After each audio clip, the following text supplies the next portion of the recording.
Live. A very good night to you. I wanted to say good evening, but it's 30 minutes past 10 p.m.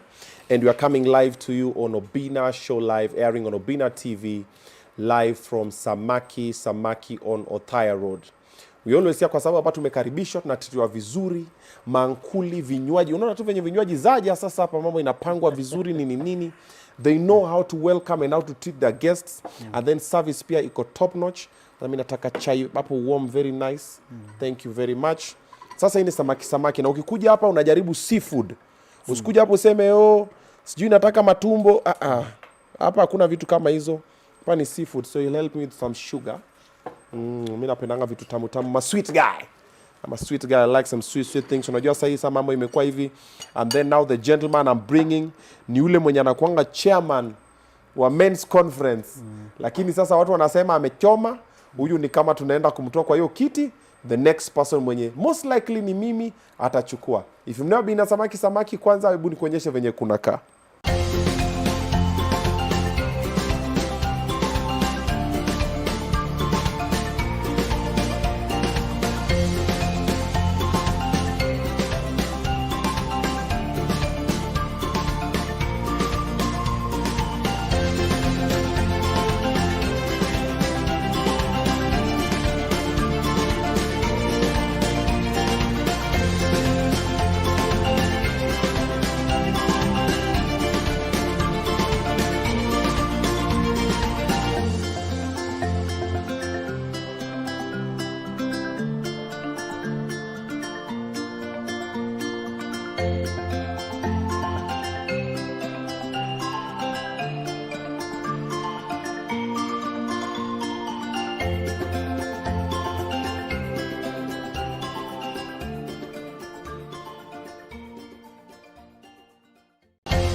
Yep, that is why we normally come here. Unaona hapa tena ukisikia baridi kidogo unaletewa jiko yako hapo. Usisongeze karibu sana, ndaanza kunuka kama nyama choma. Songeze wengine. Unaona hiyo inawaka blue. Songeze nyuma kidogo hivi. Alafu hii jiko pia songe nyuma kidogo. Hiyo usishike. Hii jiko ndio songe nyuma kidogo. Sitaki kunuka kama nyama choma hapa. Hapo very nice. But sasa light yetu wewe utafanya mambo yako. Si ndio baadaye kidogo. Wacha kwanza tumalize hapa. Wacha ni introduce guest. The gentleman that I'm hosting this night is having $1 million wedding. Sijaona wedding expensive kama ya wedding ya 50 million. Kwani anaoa nani? Anaoa Princess Diana, the one and only chairman himself, Stephen Letoo. I was just telling Mrembo, chairman is never served by one woman. Okay. As a chairman, I am served by 2 women and above. So when you bring this one, the other one should have brought this one. But now in the next order. Now you know. Now you know. Unaserve chairman mtu mmoja aje? Iwezekani. Hapana, no. Chairman karibu. Yeah, thank you. Umetoka kupanga mambo? Nimetoka kupanga mambo. If you look like I'm like tired but I'm strong. When you told me to show up here, I was 6.5 hours away. My rural home in Kilgoris. Umetoka Kilgoris sahi? From Kilgoris, 6.5 hours drive. I only stopped in Narok to inspect the stadium for 15 minutes and again proceeded with the journey. So, stadium iko sawa? The stadium is now under tight security, under lock and key. Nobody accesses Olentimama Stadium until 21st April. Serious? When we are done, yes. Wow. The only people who are allowed are very few committee members and the security apparatus cleared by the county commander. Is that serious? So there are low cadre of police officers who cannot access Olentimama Stadium as we speak now. Unaenda kufanya nini? Kama nani? Lazima uongee na mkubwa. When you are a chairman of men's conference, yes, it is not something small. Okay. When you talk of $1 million wedding, it is not just any other politician who can do it. You must. That's true. You must be of a caliber of a chairman of men's conference and above. Okay. The only person who can do such a wedding can be the Prince Charles. Okay. Wow. Congratulations on the wedding. I've seen the budgets. What is the cheapest thing on your wedding? The cheapest thing on my wedding, The cheapest thing on my wedding so far, because we have not yet encountered something cheap. Okay. The cheapest thing on my wedding, I think it is the runway into the stadium, because it's already fixed. Oh. Yeah, that's the cheapest. Like, we are just paying for the cleaning and setting up. You too. But the rest of the things are costing an arm and a leg. We? Tunangoja watu wangapi? We're having a problem. The sitting capacity is 60,000. We are expecting 70,000 guests. Sitting capacity ya Ole Ntimama Stadium ni 60,000. Yes. And you're expecting 70,000. Yeah. Ng'ombe mmechinja ngapi? We are slaughtering 350 goats and 10 bulls.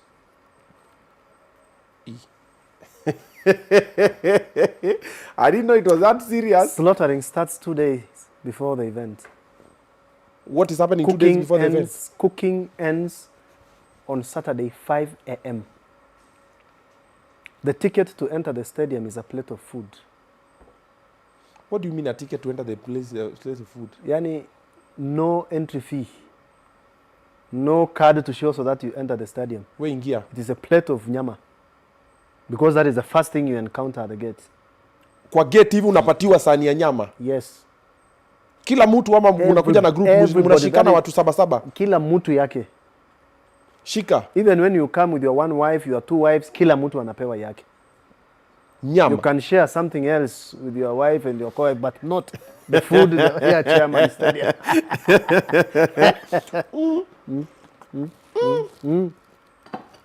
350 goats. Yeah. Where did these goats come from? They are pure Masai. Hakuna kutoa mbuzi Kiambu, umekula ndizi nini kama pure herb ile ukikula hata kama uko mgonjwa iko na chumvi yake. Kwani what's the difference between goats? See, goat is a goat. What they eat matters a lot. Yeah. That is why here in Nairobi people rush to Kiserian, uko sides Wasongidongi to get the fine breed of goats that eat the rural succulent of herbs. Yeah. So 350 goats. Yes. Umenunua ukaweka. We are estimating that one goat, at least 50 people can eat one goat. Na wasishibe. Yani hiyo nimewaonjesha. 50 people waonje mbuzi moja. Waonje mbuzi moja. Because I know I will not feed them to satisfaction. For 350 goats, 50 mbuzi moja watu 50, lakini waonje tu. Kwa sababu hapo kwa sahani nitawaongezea kamuchele ndani kidogo, carrot moja 2, viazi moja, dania, alafu inakuwa meal mzima. Okay, what are we eating on that day? So goat, bull. You'll first the meat will be cooked in very many versions. Okay. They will be fried, they will be boiled, they will be what we call in Masai monono. Monono are the meat that you cook and you cook with blood. So that when you're eating blood with few pieces of meat inside. Because we Masais drink blood.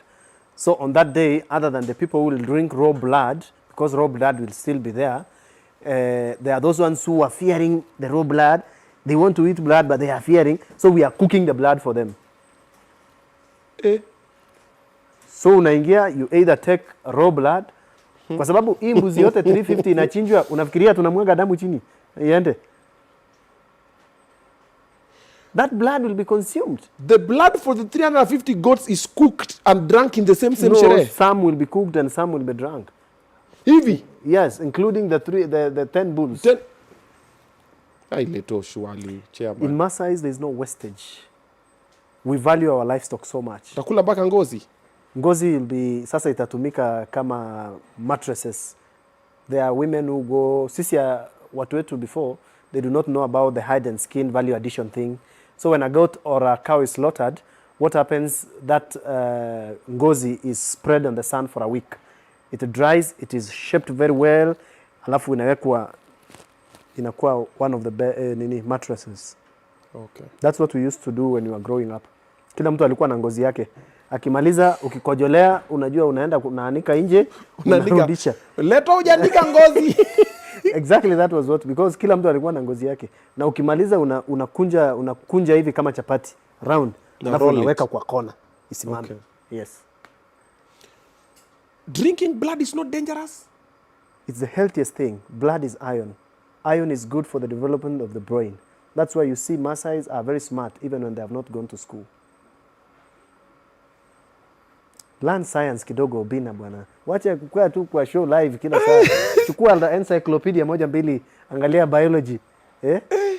So mnakunywanga tu. You know I've seen that thing. You've seen. Kuna nimeona but mimi kwa zile za ini. Some even do not wait weko kwa kikombe. They wait direct when it is just landing on the ngozi ya ng'ombe, they drink it from there. So wengine wanasema bring top up. Top up ni maziwa wanawekewa hapo. Na sasa ng'ombe ikiwa na ugonjwa, by the time we are slaughtering a cow, wanasema maji ukiyavulia nguo lazima uyaoge. So pia sisi by the time we slaughter our cow, we have no option. We have to feed on it. But now our advantage is, apart from what nowadays imeanza kuja kwamba hizi madawa tunadunga ng'ombe wetu, we used to trust about where our cows go to feed.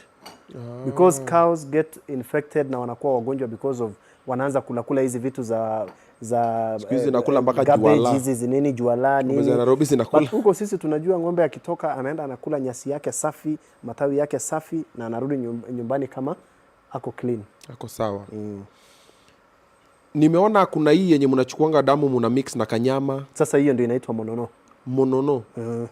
Hiyo ni nyama mbichi. No, hiyo ni nyama imepikwa mpaka mafuta imedrain. Alafu sasa hiyo damu inamwagiwa wapi? Kwa hiyo nyama. Kwa hiyo nyama ikiwa na ile mafuta very hot. That mafuta cooks that blood immediately without even taking it back to the fire because of the degree of temperatures that mafuta ya hiyo nyama imetoa. So unamwagia hivi, hata wewe ukiweka sahi mkono inaiva. Yeah.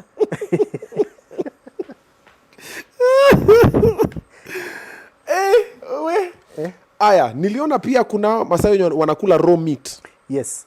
For us, hiyo siku hawa mbuzi 350. Kwa wale wanaochinja, kuna wanaume 700 ambao watashiba kabla hata ng'ombe ama mbuzi kama la huyo mbuzi akatwe shingo. Reason, we eat raw kidneys. We eat raw kidneys. And for the kidney, there are 2 in a goat. That's why I'm telling you, out of the 350, kuna wanaume 700 hapo. Because as we don't even slaughter the goat ndio tutoe kidney, unadunga tu hapa kidney, because mbuzi akilala chini hivi, the entire tumbo yote inakuja kwa mgongo. So when you just peer here, ukiingiza mkono hivi, unatoa kidneys 2. Alafu unakula hapo, unaambia haya kateni shingo endeleeni. Yani mnangoa kidney kwa mbuzi kwa live. Ukiona mbuzi hivi, sisi tunajua nyama yote venye imejipanga kwa huyo mbuzi. Yani tunapiga x-ray. You mean mbuzi napitanga unaona kidney ndio hiyo hapo. Kidney mbili, hii ni kidney na waist. This goat does not need 2 kidneys. Wow. Aya, so kidney nalimwa, nini nyingine pia nalimwa ikiwa mbichi? Kwa pia ile mafuta. The very fine fat. Which fine fat? Kwa mbuzi? Yeah, unaonanga kama for example kondoo. Ili iko na mkia ambayo ni mafuta peke yake. Hiyo mkia wanaume wanapigana. Serious? Wanapigania. Ikiwa mbichi? Yes. It is very sweet when it is raw than cooked, when it's cooked. Houston, we have a problem. You know, the Maasais are the only people who have held their tradition until now. Most of the tribes, Luos, tuliata meno, nowadays ni swag. Yeah. Some other tribes waliata kucircumcise, wengine wakafanya nini. Correct. But Maasais ni same. As we have maintained. Bado wamuvangi ngodha? No, hizo sasa, unajua hata siku hizi, Nairobi hata sisi tukitoka huko, warembo wetu na sisi walikuwa wanasema sasa when we are going to Nairobi, we are going now to urbanization, sasa ni mahali ya kuvaa kabisa. Okay. Kufika huku tukapata kumbe watu hapa wanatoa wavai siku hizi. Wamekuwa Maasai. The Maasai inside. Wamangusha kampuni ya kamisi. So we are now choosing now to go back kwa sababu since the entire world is joining us, now we are going back to where we were. It's now better. Haya, mbuzi umekunywa damu, mbuzi imechinjwa, bulls imechinjwa. Na bulls mnakula nini kwa bull? So before kwa mbuzi unaona hawa mbuzi 350? Yeah. Vichwa 350 vyote vitachemshwa usiku kucha. Usiku wote. Kwa sababu they will be forming part of the soup for my guests on that day. Sasa watu kutoka Nairobi kujeni na hangover kabisa. Ukifika Ole Ntimama Stadium kikombe moja inakurudisha zero. Hakuna nini? Hatari. Hiyo herbs, pure herbs. Supu unaingia hivi, supu ndio. Supu unaingia hivi. Na pilipili kwa umbali. Hakuna pilipili iwe kwangu. That is, hiyo si ile supu ya kitoweo. Supu ya kitoweo ndio huwekwa pilipili. This is soup from the head. Si ile ya kupiga na kibuyu hivi. Sasa hapana, wachana na hiyo. Kina Kinudhi wamekuja wameharibu swage hapa. Hapana. Kwanza including chumvi, hata ukiweka chumvi unaharibu. Unapiga bila chumvi. Ukienda huko tuweke chumvi eti hivi na umekaa karibu na mzee, ananyang'anya kombe anamwaga na anakuambia enda ukule mchele huko. Enda pewa pilau. So unapiga dry. It is because it has some very fine taste ya bush. Because what will be put inside there, now by the way, it will be the color of that tea you are taking. Just a minute. We're still live. Let me fix you.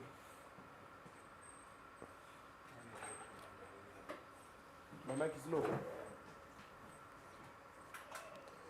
It's low, it's off. It's off. Letoo, Papa, eat.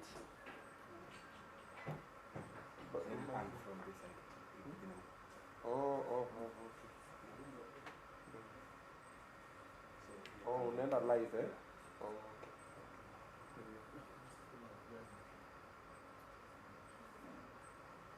Weke tu hapo chini. Sir, we good now.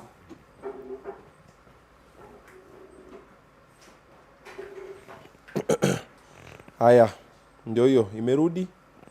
Utuambie kama imerudi. Hapo kwenye comment section below mniambie kama iko sawa. 1.6,000 people watching live, asanteni sana. Obinna, una volume kwa mic yako. Ndio hiyo tumesha sort, ilikuwa imezima lakini tumeweka kwa nini. Safi, clear now. Yeah, it's gonna be lit. Even Stephen Letoo. It's gonna be lit event. Clear, sauti iko sawa, iko sawa, iko sawa. Nimeanza kusikia supu na pilipili. You are misleading Kenyans. Kuna pilipili bwana. Okay. So pilipili haiweki kwa hiyo nini? No. Pilipili utawekea kwenye chakula pale. Okay. Yeah. So umesema it tastes like bush. Yeah, because the herbs that will be put inside are from the bush. Okay. So hizo herbs, now people ask how do we Maasais identify herbs? Any plant that a goat feeds on, that is a herb. Any plant that a goat cannot eat, hiyo ni sumu.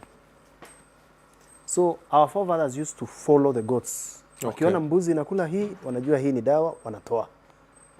That is how we came to identify. That's why you get with a Maasai into a forest, anakutolea madawa inatoshana hivi. How did he identify that hii ni dawa, hii ni dawa? Hizo madawa za Maasai zina wakingi kweli?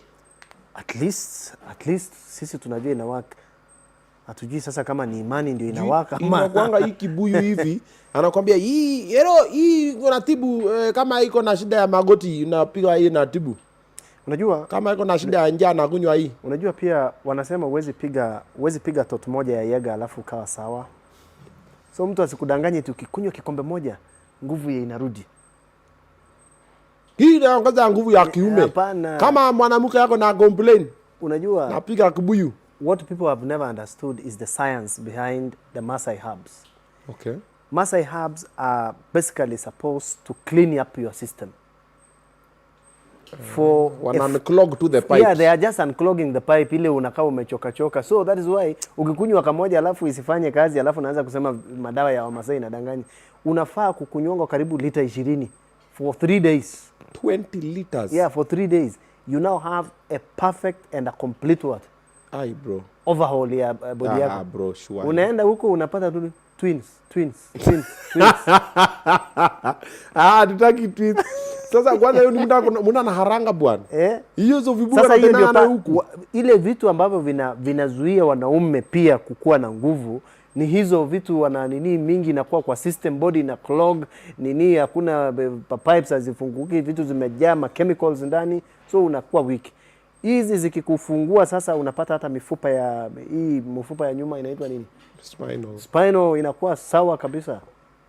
Even the breathing, how you breathe, kwa sababu men wanamalizanga kazi haraka kwa sababu ya difficulty and inefficiency in breathing while on the exercise. Too much oxygen debt. Yeah, so much. But when your body has been now imetolewa poses, inaitwa nini? Inaitwa spouses. Poses, shimo yenye ionekani. Once ikifunguka hivi, sasa your body is breathing very well.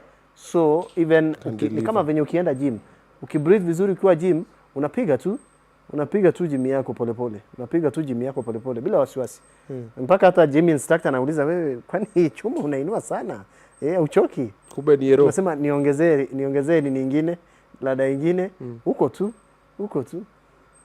Na ndio maana huyo gym instructor anakuambia tu come back tomorrow. Come back tomorrow. Aki, please, where are you? Come back tomorrow. Letoo toka huko. Tumejua ni saa 5 usiku lakini. No, I'm explaining because I'm also marketing my community and our hubs. So hizo vitu ni legit, lakini kunywa 20 liters. Very legit, and they really come through.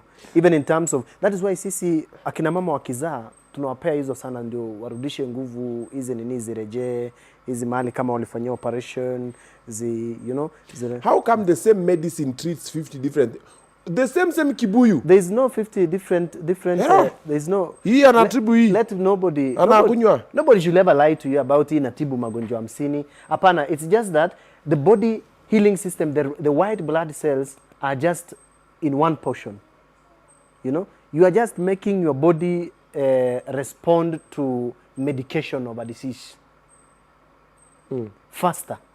So, and it is because of how you are improving your immunity.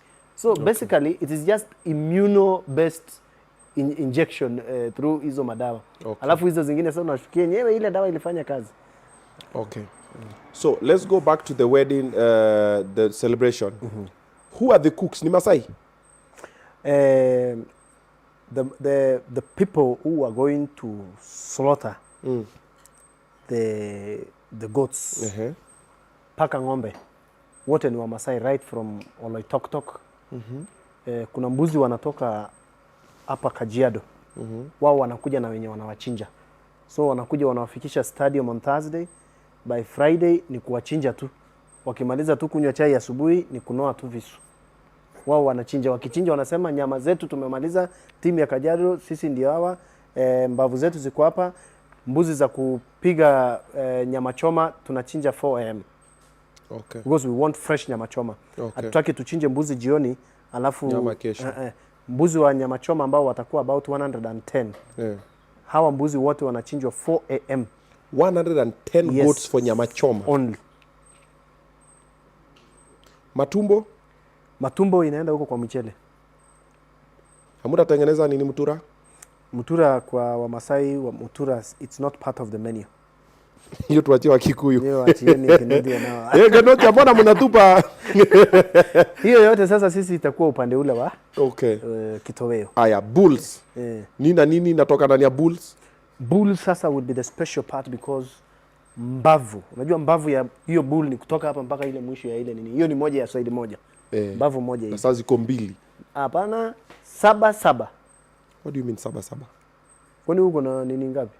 Hesabu 1 2 3 4. No, but si ni side moja hivi. Alafu kuna side nyingine. No, hii ni mbavu moja imerun chini, ingine. Kutoka kwa hii meza hapa mpaka hapa. Do you know the size of the bull, size ya bull inakuanga aje?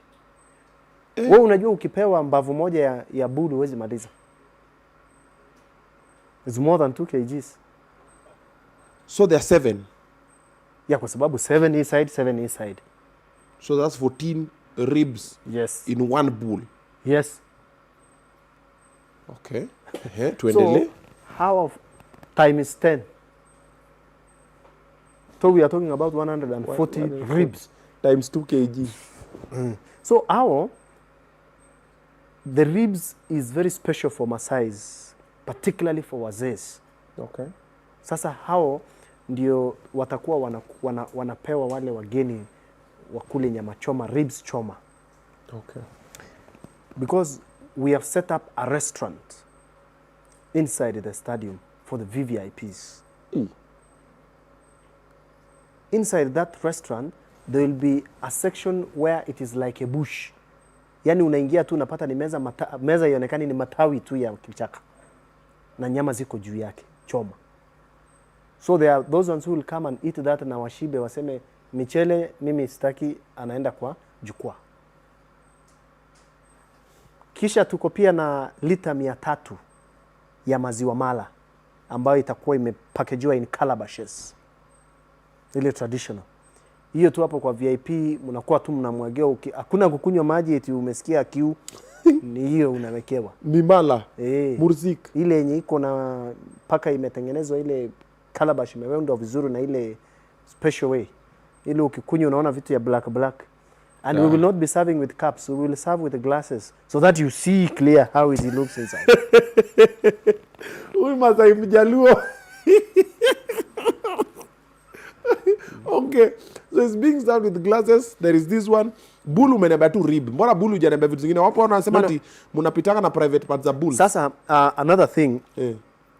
Bado hatujajua mpaka sasa hivi. Kwamba kwa wale mbuzi ambao tunawachinja, wangapi ni wa kike na wangapi ni wa kiume. We will be very particular na mbuzi wa kiume sana. Ama kondoo wa kiume.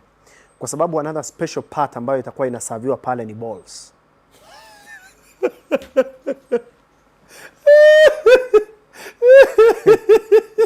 One of the sweetest parts. One of the sweetest part. Oh, in a goat. Yeah. Is the balls. Na normally ni watu wawili tu wanakula. Kwa balls ni ngapi? Ni 2. Unless for the special case. Nakuja na 3. So that is a very delicious part. Very, very delicious. More than even the ribs.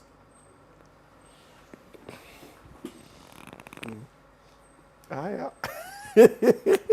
So balls inasaviwa separate. It's good served when roast. When? Roasted.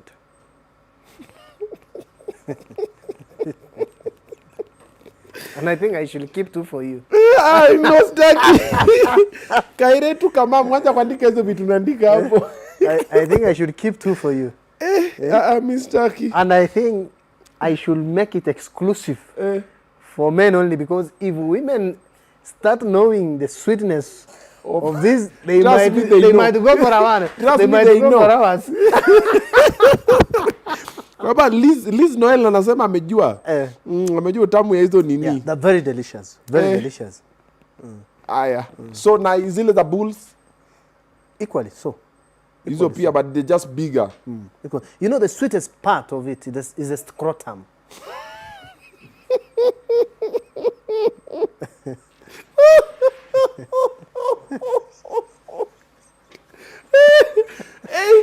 The way you're saying it as if it's just a by the way. Yeah. It's fine, it's okay.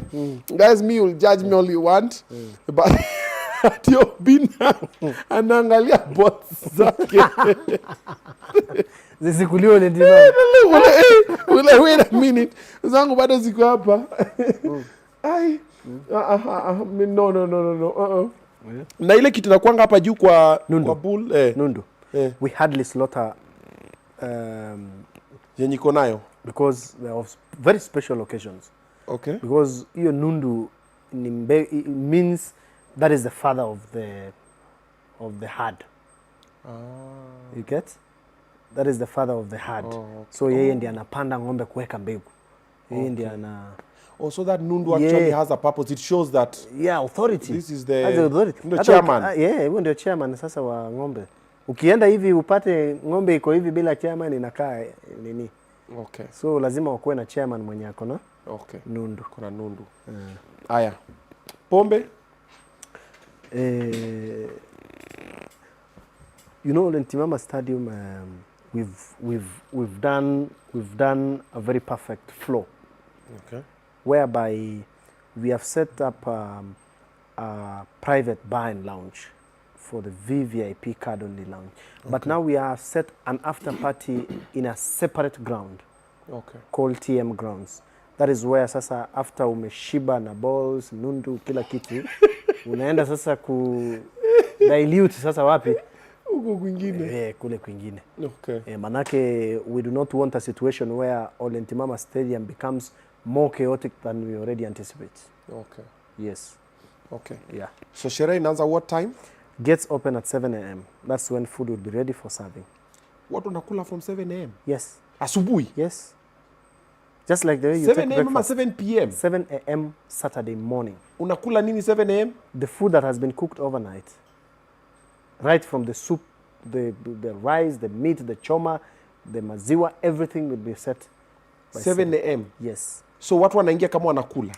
That's why I told you when we started the show, the entrance to the stadium. It's a plate of food. Ni chakula. Haya. Sherehe yenyewe inaanza saa ngapi?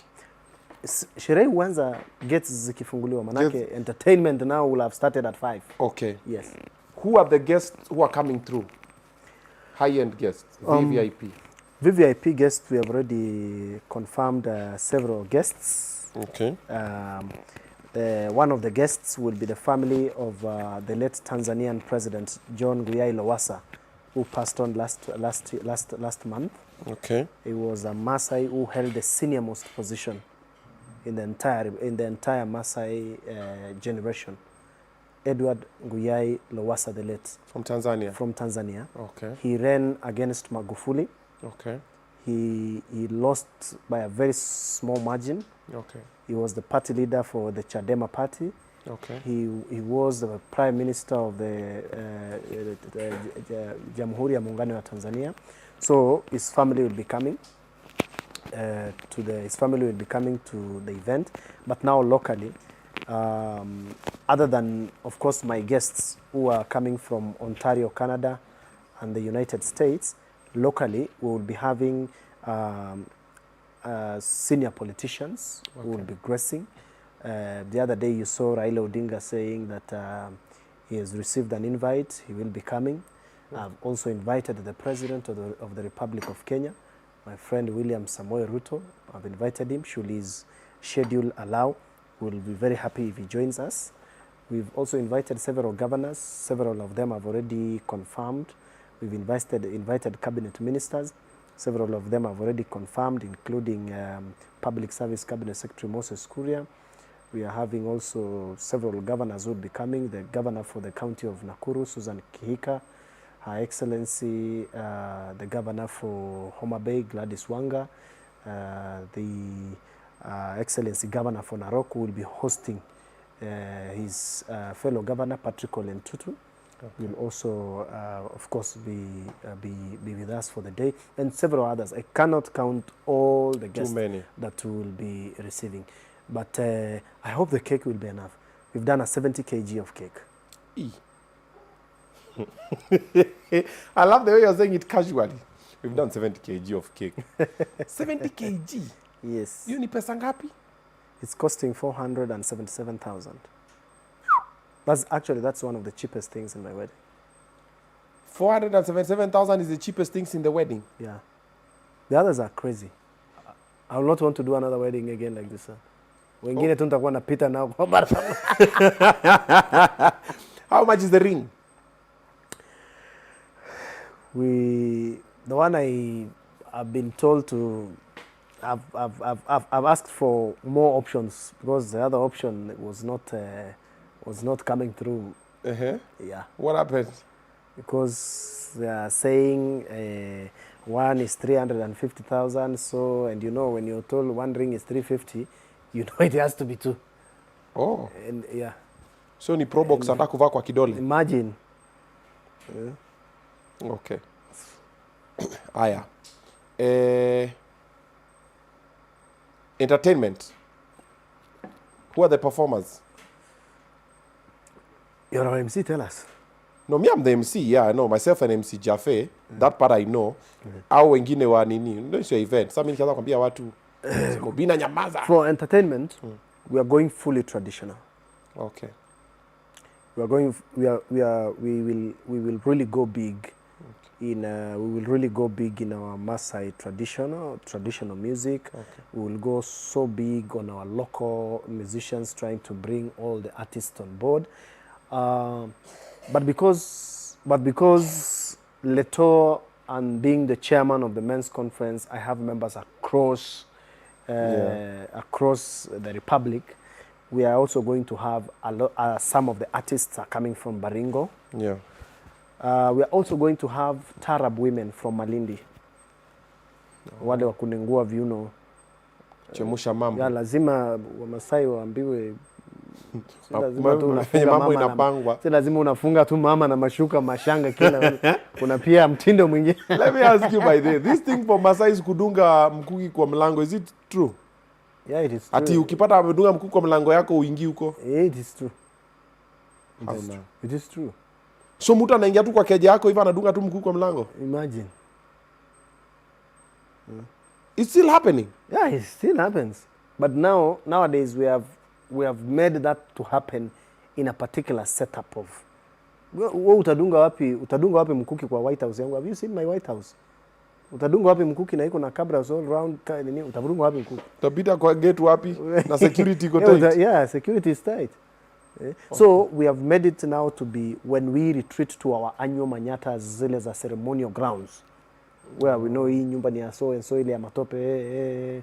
So that is where it is still happening. But we are shrinking it out because of what we are saying is the new lifestyle diseases that are kicking in. We do not want our culture to be used as a spreader of the same. So we are trying to narrow it down completely. Okay. Yeah. Yeah. Back to the wedding. How much have you spent so far? Okay, unaona hii wedding inaenda kuwa na budget ya pesa ngapi total? We, hamsini na 50 million. Bana, that's uwanja is 60,000 capacity. This wedding is what? The 60,000 capacity. Okay, sasa tuongee kama wanaume. Ile pesa uliniambia unanipea. Hata wewe mwenyewe umeniumiza, si ndio? Take a time is two. Okay, now a very strange thing that happened yesterday. I hosted an event. The owner paid me twice. So, I did the event, go to the venue, nikapewa pesa yangu nini, nikafanya event nikamaliza. Yeah. Nafika home, nimechill, nataka kulala. Naona ting ding. Mpaka asubuhi naambia umenilipa twice, anacheka na naambia good job. Sasa kama huyu alifanya kwa event ya jana. Pia wewe fanya mambo yako. Which means for me nitakulipa hiyo moja. If you do a bad job unanirudishia. Sasa how would I do a bad job? Kwani nimeanza hii kazi jana. Na alafu tunapiga na Jaffe. Analeta kikale, mimi naleta sasa. By the way, before I forget, yes. You'll be very well taken care of. Okay. We in our community we have our meteorological department, our traditional meteorological department. Sasa yani, wachawi. Kuna wazee ambao hiyo siku tu ni kuongea na mvua. Ngoja, sema tu tuko na wachawi. Hapana, no, those are not wachawi. Meteorological department. Ni wachawi ndio unashuka kote.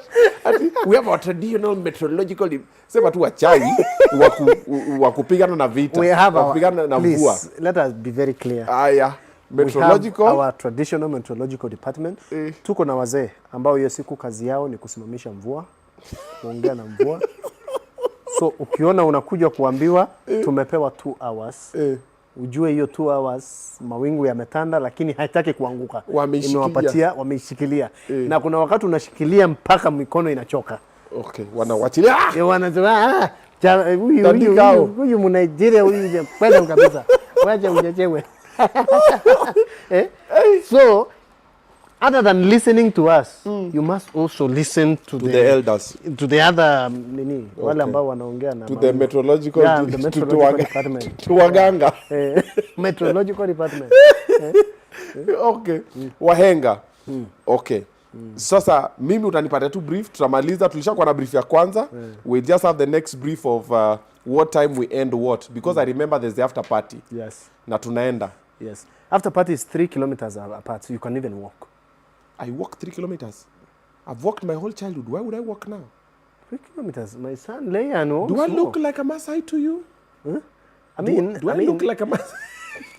Oh, Mera Bwana, why are you forgetting that you're talking to Bwana? Why would I walk like a drive? Because now what the arrangement is from 5 o'clock, when my guests will be leaving Olentimama Stadium, the roads in Suswa is closed and the one in Bomet is closed.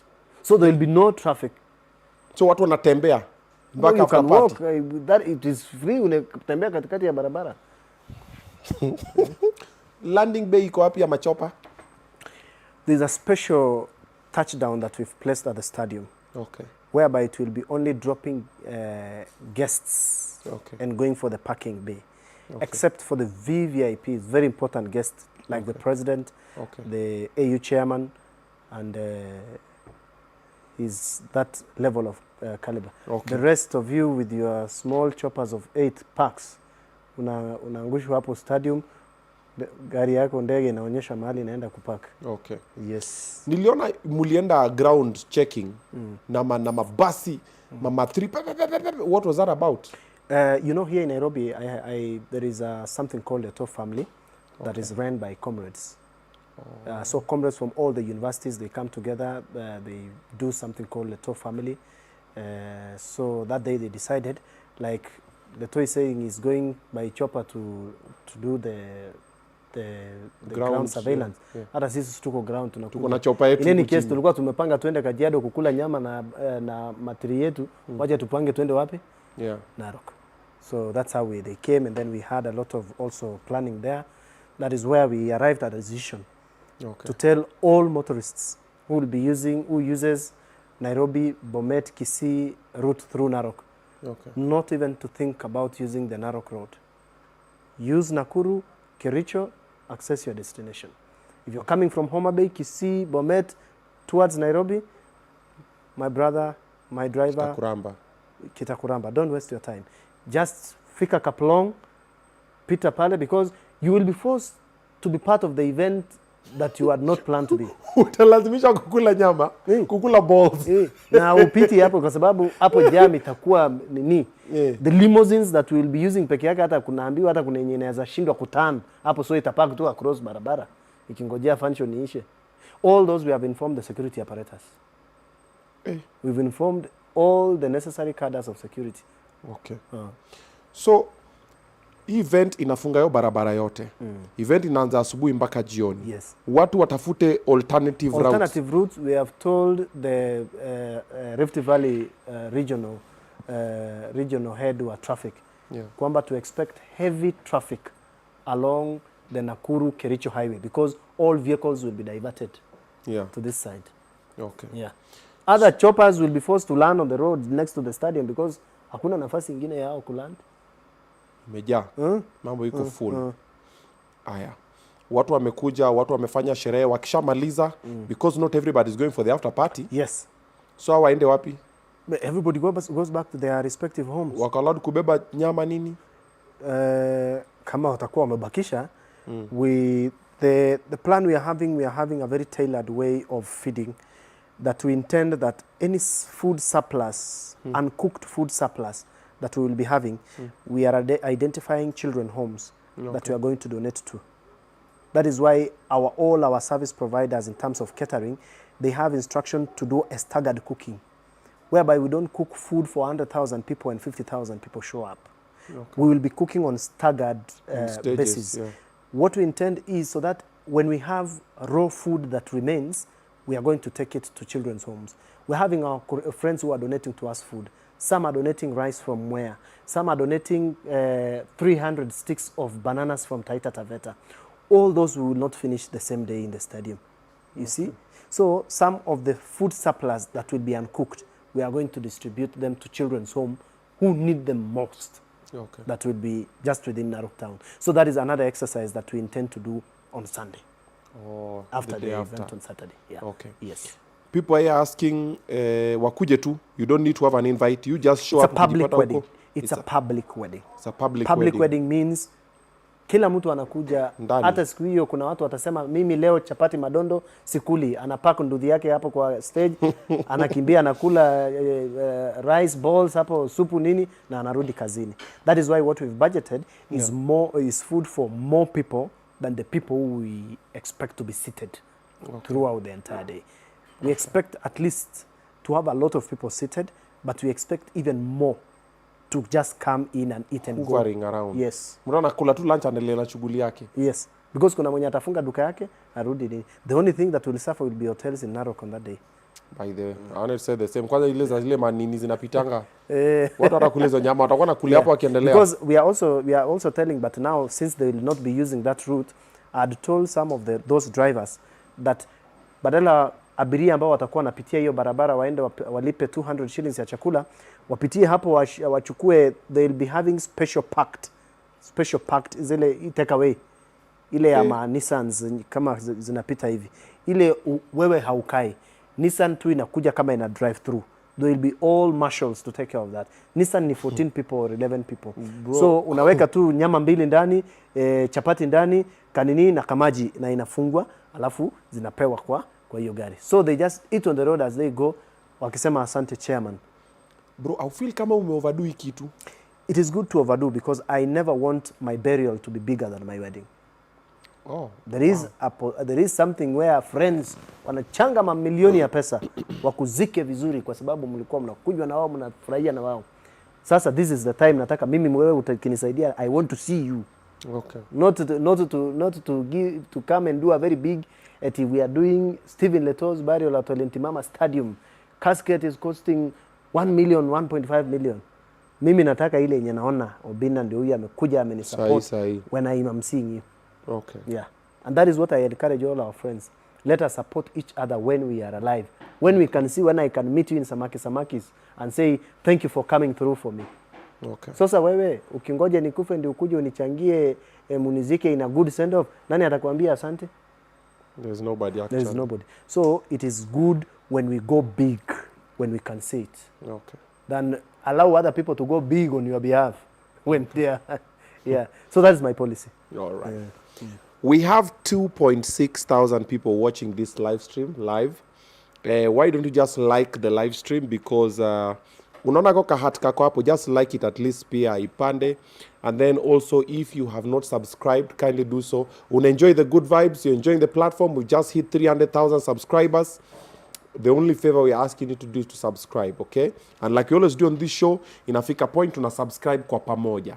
Sasa unaona nataka tuifanye kwa pamoja in 3, in 2, in 1, unatap tu hapo subscribe. Okay. Unaweka. Asante sana. Ati kuna pay bill. Chairman anahitaji pay bill. Chairman amejipanga. Chairman, bride ni mmoja, harusi ikisonga. Unaweza how many brides? Ni mmoja ikisonga. Mnaenda nini wapi? Honeymoon wapi? I told the chief guest wa hiyo siku yeye achague, yeye anataka kwenda wapi. Yeye ndiye ataamua. Mimi I'll go my own honeymoon, yeye ataenda honeymoon yake. What do you mean? Honeymoon is supposed to be going to shed off the sweat that you've gotten through the very vigorous planning. Si tena ya kwenda kusumbuana kutafuta mtoto abroad. Hapana. Wewe mimi nitachagua yangu kama nitaenda kwa Masai Mara ama nitaenda, yeye achague kama ni Dubai anataka kwenda kupumzika safari whatever, yeye ataenda atachagua marafiki wake wawili waende. Mimi I'll go pia, mimi I might be having my own style of, mimi nitasema naenda Cape Town. Yeye asema anaenda Dubai. So tutaanza kusumbuana aje. Wewe ni Masai full. So yani honeymoon is not supposed to be you go with the person you've married. No.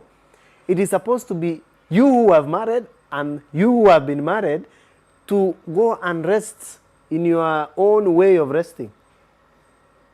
If you're on your honeymoon, then stag party ni gani? Stag party ama ile bridal shower ile inafanyikanga before. Those are pre, hiyo ni before. Mtu anaweza badilisha hata mind baada hiyo party whatever. As we are talking about post the wedding. Yeah, okay. Post wedding is, mimi nitasema now honeymoon yangu, I have always wanted to go to Seychelles. I pay for my Seychelles. Yeye aseme, I have always wanted to go to Dubai for the shopping, for the whatever, for the bonanza and everything. I pay for her the nini aende. I say, do you want to be accompanied by one of your girlfriends or whatever? Anasema yes. Bring her, analipiwa naye wanaenda wawili wanaenda wananini. Sasa mimi nitaenda pia mahali nataka because honeymoon pia is supposed to be me time. Ndio waende pia kusema huyu jamaa ama huyu demu kweli ako sawa, the way she was behaving in that wedding, I think I got it wrong or I got it right. So that ukirudi sasa, you know now how to. And then now when you are in honeymoon, sasa you are now calling your friends. Nasema sasa Obinna, wewe unaonaje? Nasema sasa iko hivi na hivi, hapa enda fanya hapa hivi, enda rekebisha hapa ule jamaa. So hapo sasa ndio tunaenda kusengenya mwenye ameolewa na the event na wale wote ambao wali attend. Okay. Na yeye aende huko wanisegeje kabisa, and then sasa tukipatana hakuna ya kwanza kublemiana eti unaninungunia, hapana. Sikia mafisi ati come Dubai we chela focus. Huyu ni bwana wenyewe. Mtu anauliza hapo unaweza nataka bibi wa pili. Ati bibi moja atoshi. Mademu anajitolea hapa. Wanasema unaweza taka bibi wa pili wajitolee. Ngao hata wataki wedding ya stadium. Wanataka tu SMS. Ati Obinna soma comments. Ya wasi ndio inasoma. Ati naweza peleka bibi yako honeymoon mkuu asking for me and 1000 others. Huyo ni Oliver Makachia. Oliver yawa. Tapigwa risasi utadungwa mkuki na chairman. Haya. Ati Jaba detector. Wanasema hizi ni stories za Jaba. Wanasema hii 50 million ya harusi umetoa wapi? Swali inakuja hapa. And they Google my worth, bwana. I'm not a small man, bwana. Haya, Flame Show ndio hiyo umesikia. Google the worth of the chairman. Huyu sio kijana mdogo. How did you end up being the chairman of men's conference? Power is taken, not given. So you took it. When Mzee Kibor died, I took it. You overthrew the government. I did not overthrow you held a coup d'etat. Because I waited. I was very loyal to Mzee Kibor.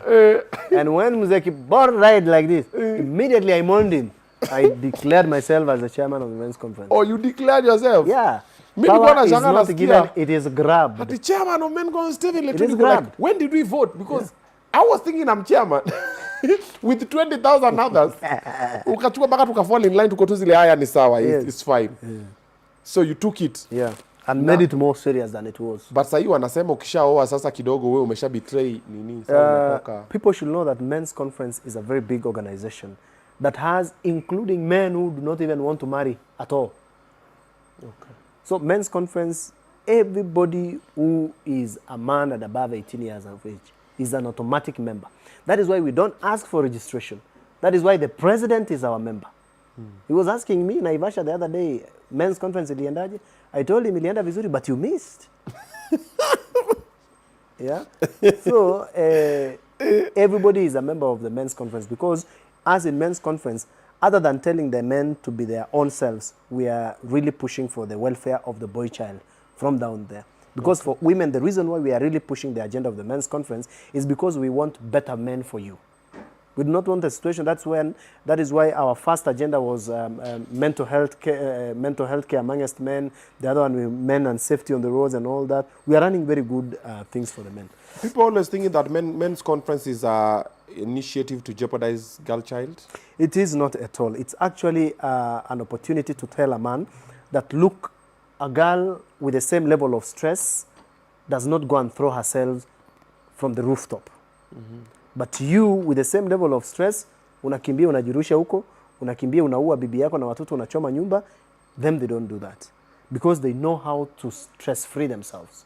They meet, they cry, they get into a shower, hot shower, they cry down their problems and that their problems drown away. But us, tunakip tu, tunapatana na Obinna hapa Samakis, tuko tu. But hapa mashida zimeku, stress, and then you run into depression. Unaenda ule bibi yako mzurembo, umemurunga kisu, umemuua, umefanya nini, and then people are asking, si tulikuwa na Obinna jana kwa... Yeah, he looked okay. He looked okay. Yeah, tukamuliza kwa sawa. Those are the things we are trying to tell men. Even when your wife is stressing you and you feel like she's no longer there, don't kill her. Take the second wife. Yeah. I'll ask a woman, what do you want? Me to kill you so that I become okay, or to marry another one so that I forget your stress.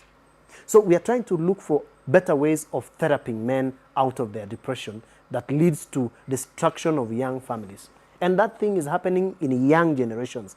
You'll not see a man of 50 years and above killing his wife, children, and burning the house. Ni vinyangarika kama sisi age ya 35, 30, 35, 36, 25.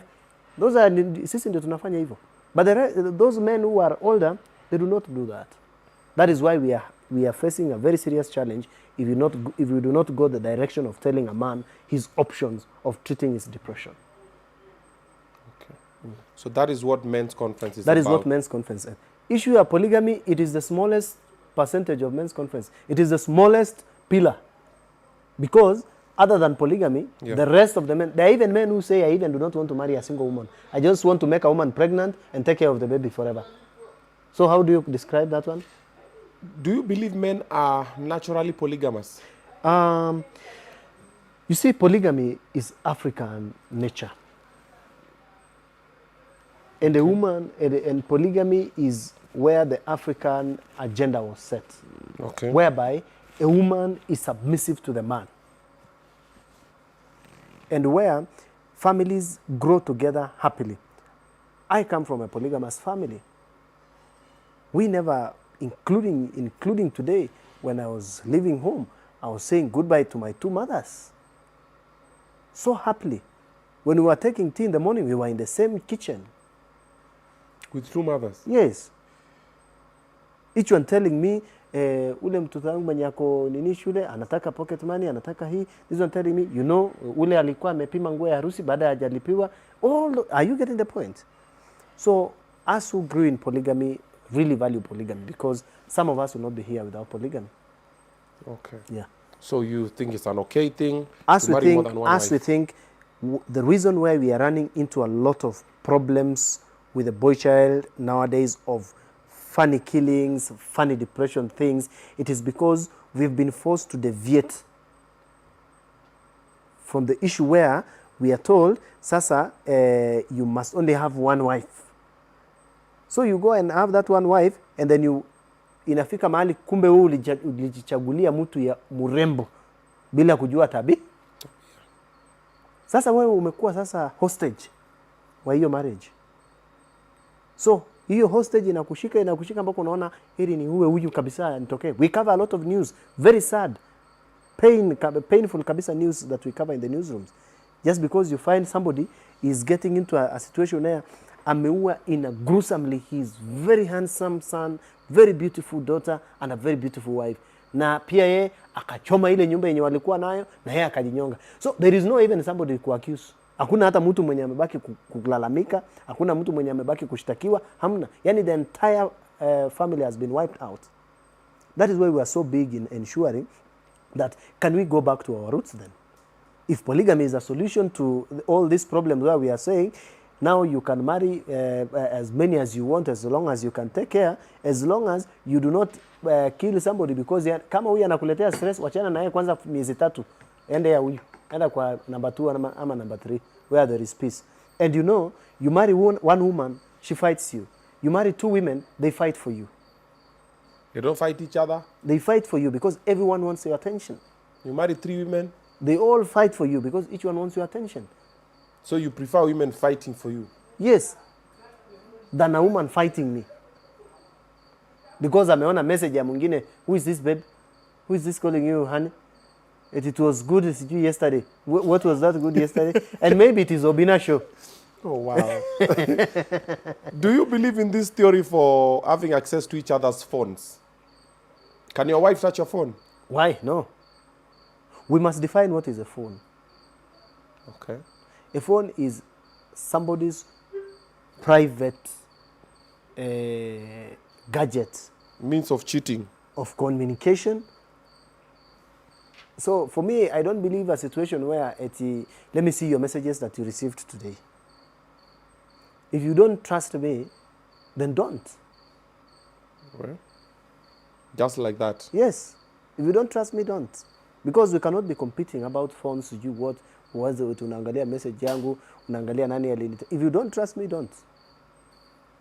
And that is why, again, we are going back, we are pushing for polygamy. Because in polygamy, huyu akinitext babe, nakwambia, see, this is the core wife ule namuoa next year. You know, also women say what a man can do, a woman can do better. Let them do better. But if we a go woman back... with 2 men? That's polyandry. Yeah. Very dangerous. Immoral. Why is it immoral but men can have more than one? It was never even... So if a woman is... if a woman is having 2 husbands... Yeah. So who is the son or who is the father of the child? Si yule ametangulia kutuma nini missile. The one with the strongest swimmers. Because it's a battle of 100 meters. Yeah, ni wewe unaenda freestyle, mwingine ameamua sana ile frog style. Mwenye anatangulia kufika. Ndio wewe. Wewe anakuwa baba ya mtoto because only one can fertilize the yeah. Mwingine tu ni kuwaste time. So that's why again we are saying, as we are trying to push for, if that is the solution. Okay. We are not saying polygamy is the solution. Okay. But if that is the solution to these nasty problems that this generation is having, let us go back to our roots and start retracing our path. Okay. Yeah. Is there a dressing code for the wedding? The dressing code for the wedding, of course, for all the invited guests, at least a touch of Maasai. A touch of Maasai. Even if you cannot do a Maasai attire, just do an handkerchief from a Maasai shuka. Tafuta kaleso weka hapo. Karungu kidogo. Pocket square yako ikuwe kama Maasai shuka. Okay. Yeah. Just do something for Maasai shuka. Tell Eto Mrs. Kilaho, his Kiswahili teacher who nicknamed him Maimuna, is waiting for invitation. Nimegonga ndipo. Umekumbuka? Ulikuwa na nickname ya Maimuna? Letoo. Namshukuru. Binti bana alinifunza mpaka niwe hapa sasa. Amenifunza Kiswahili. Amenifunza Kiswahili kizuri sana. Sanifu, mufti. Amenifunza Kiswahili sanifu nzuri. Mbona alikuwa anakuita Maimuna? No. Ilikuwa yeye ndio tulimnickname Maimuna. Ni ile kitabu ya nini? The set book. Yeah, the set book. Kwa sababu sasa alikuwa anatufunza set book. Ilikuwa inaitwa yeah, there's that set book. There's a set book, I remember. There's that Maimuna in it. Yeah, Kiswahili. Yeah. So she was a lovely teacher. I would really love to see her there at Olentimama Stadium. Plus, kama ako na contacts ya my English teacher Kapmaso, we nicknamed him Kapmaso. Make sure amekuja naye pamoja uwanjani. That's Brown Adaji. Yeah. Nasema Sidai Oleng. Kabisa. Utengano, the book was called Utengano. Correct, Utengano. Yes. I really enjoyed that book. Watu ni wazee hapa. Utengano na Kifo Kisimani. Na Kifo Kisimani. You know, I acted Kifo Kisimani in high school. Yeah. I was Batu. Batu. I was Batu, yeah. I was Batu. I was Katiang the other shore. What was the name of the other shore? I did that one. I was also Dr. Stockman in the Enemy of the People. Yes, I did that one in high school. Kwa na act set book nikijilipia school fee. I hope this curriculum is not going to change all these very good things about languages. Did you do the Merchant of Venice? I did it. I did the Merchant. Tulifanya pia Mayai Waziri wa Maradhi. Hiyo mimi sikuona. As it was part of our nini. Yeah. But iko sawa. Now, a lot of people see chairman. A lot of people see the superstar, the top host, TV, media personality, but people don't know the backstory. Just briefly, before I let you, nimejua umetoka Kilgoris, umechoka. Ulisomea wapi? Where did you grow up? First of all, I schooled in Enoretet village. I schooled in Enoretet Primary School. Enoretet. Iko wapi? A village just next to my home. Okay. And then from there, I went to Kisii when I was in class 3. Okay. That was in the year 2000. I went to a school called Greenlight Academy in Kisii. Okay. That is why I can speak fluent Kisii. From there, I scored highly. Very highly? Impressively. I went to Kabianga Boys High School in Kericho. Okay. That is why equally I can speak very good Kalenjin. Oh. From there, I joined... That's not even bilingual, that's trilingual. From there, I came to the University of Nairobi main campus at the sea in Nairobi. That is when now that is why I can also speak Kinairobi. Kima boys. Yeah. You guy, my guy. So yeah, my academic journey was that short, and then from there I came in. I got an internship at Citizen, left Citizen, got a job when I was on internship on third year. Got a job on Radio Africa Group. Kidogo 2015 nimetoka huko ni Citizen, nimerudi Citizen mpaka where I am right now. Okay. Yeah. Moving from Citizen anytime soon? The only place I can move from Citizen will not be to any media house. Because you can't climb the ladder down. Okay. You only climb the ladder. But the Citizen is number one. So Citizen is currently the leading, the biggest. Even those other journalists out there, they just want to join Citizen. Yeah. So if at all I'll be leaving Citizen anytime, it means I just climb the ladder up and not down. True. Yeah. True. Okay. Is there anything that you really want to achieve in life that you have not achieved until now, as you are?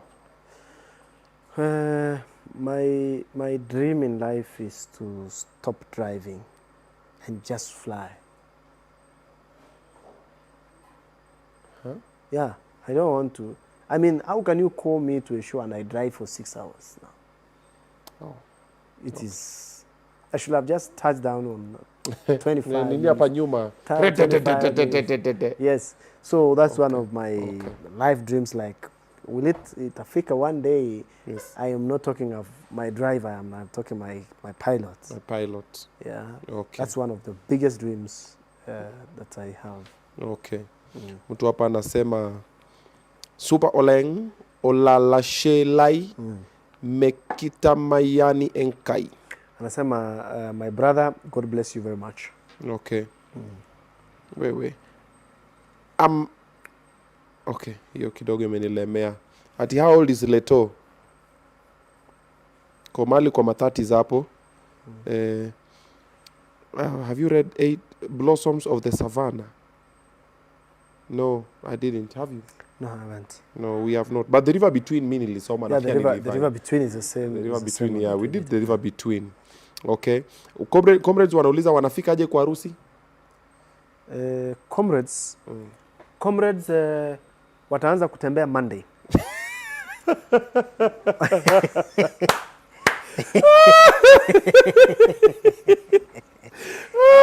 Comrades. Oh my God. Comrades ndio wanaambia magari Nakuru, pita Monday, Nakuru. Mnakutana wapi? Comrades, barabara ni yenu. Ile shell ya pale Kikuyu. Magari inaenda Nakuru.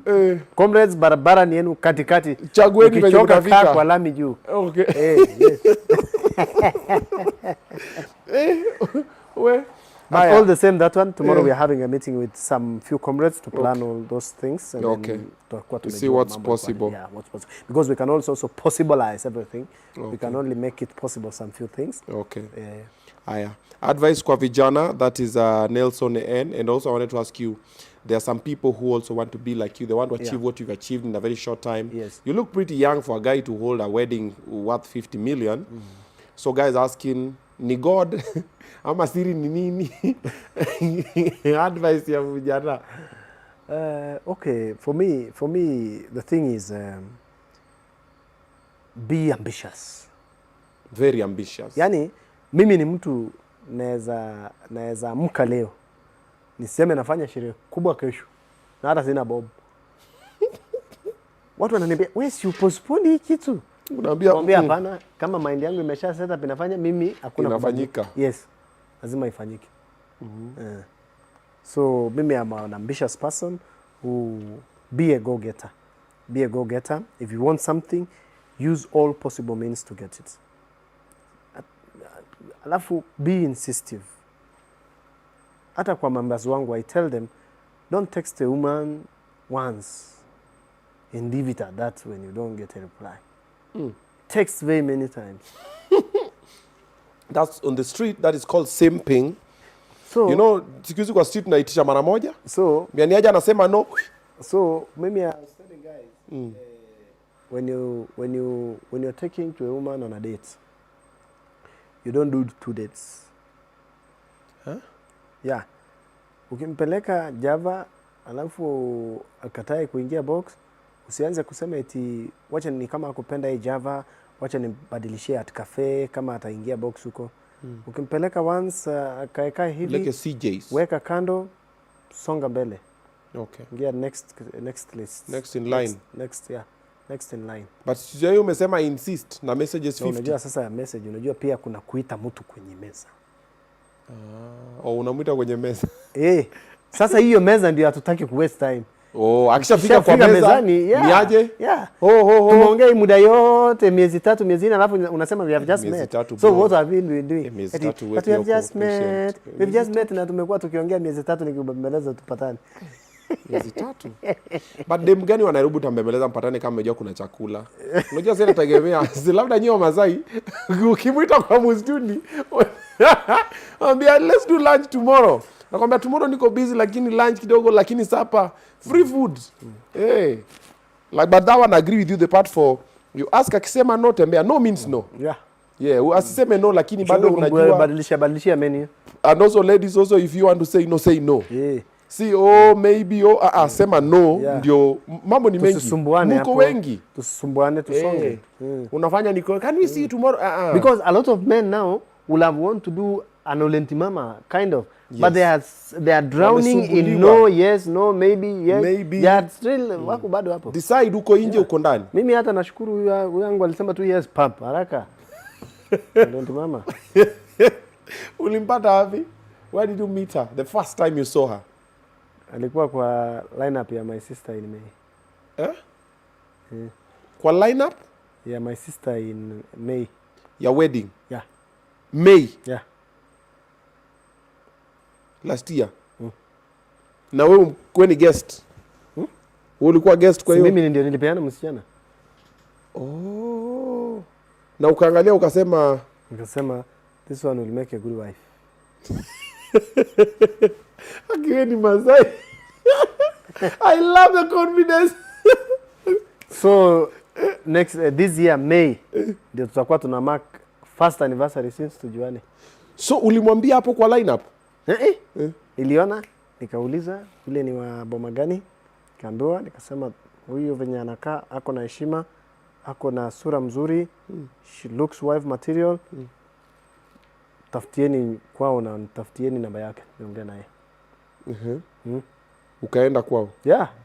Mari ushapeleka? Yeah. Ng'ombe ngapi? 12. Mbuzi?